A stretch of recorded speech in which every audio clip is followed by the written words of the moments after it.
we were talking yesterday. You were saying how, I believe at 19 or 18, you were already managing 3 businesses. Yeah. How is that even possible? And getting married at 19. And getting married. Yeah. So there's a lot going on at 18, bro. Dude, I look back and I don't know how. My wife, she's telling me that even at like 19, she started noticing like gray hairs in my hair and stuff. And I don't know if that's from stress-related issues or not, but basically, yeah. So I had those 2 businesses, and then again, I was like, we have all this parking space that we're not using. We have all this. And one time I went to a neighboring body shop and I saw a bunch of U-Haul trucks there. Mm-hmm. And I go, hey, did you guys sign a contract that you're like repairing all their vehicles? And they're like, no, we actually are a location. Like we're a little neighborhood dealer, whatever, franchise. Wow. I'm like, oh, so how do you get into that? And she kind of told me, she gave me all the numbers to call.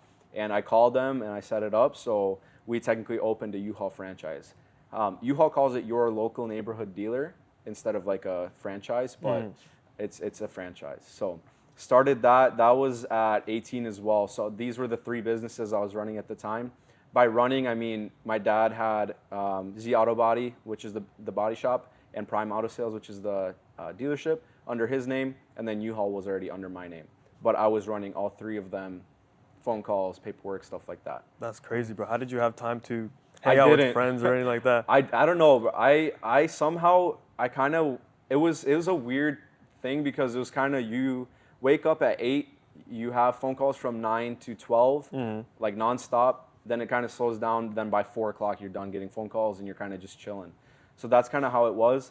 Plus, I wish I did, but I didn't scale the businesses to as much as I could. I was kind of like, okay, these are not for me. These businesses are more for my dad. It was a little bit selfish at the time because I could have scaled it.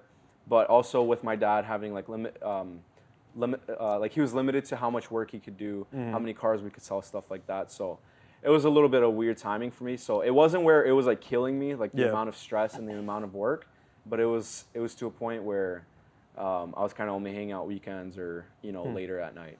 How did you get the understanding of how to scale them, who to call, stuff like that, how to set these businesses up? Was this something that you searched up, or did someone teach you? How did this? No, so I actually, leaving to here, I handed it off to my sister. I handed the body shop, the dealership, and the franchise off to her to run. And I trained her in everything and how to do it. And then anything that I've never seen, she'll call me and be like, hey, how do you do this? Because she doesn't know it either. And I go, I don't know, can you try to figure it out? Yeah. And she's like, well, I can, but I thought maybe you could. And I'm like, that's how I learned. Because it would just come on to, it would just be in front of me and I'd have to figure it out. Yeah. If I didn't figure it out, then something would go wrong. A specific thing I remember is like the inspectors. To get the license, they had to come in and verify that you have locks on all your cabinets with the car information. You have like a password on your computer. And I wasn't ready for that. I didn't know you have to have all that, but they just told me a date and that's it.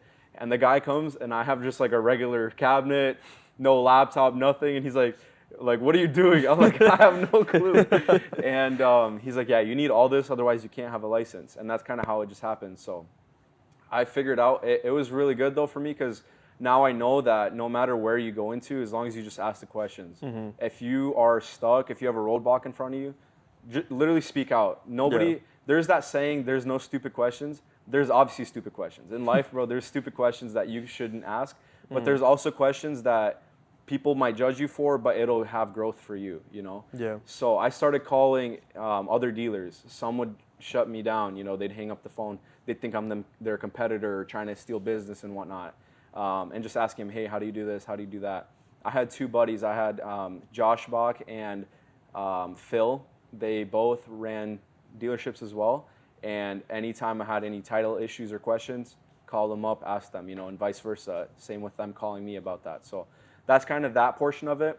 Like the dealership and the body shop, that's how I did it. But with like the U-Haul, obviously they have their whole like service center. So any issues, like let's say you're a mad customer, come. I had people come cussing me out, calling me scammers because U-Haul keeps they don't have money in their account. U-Haul keeps trying to take out the portion that they need.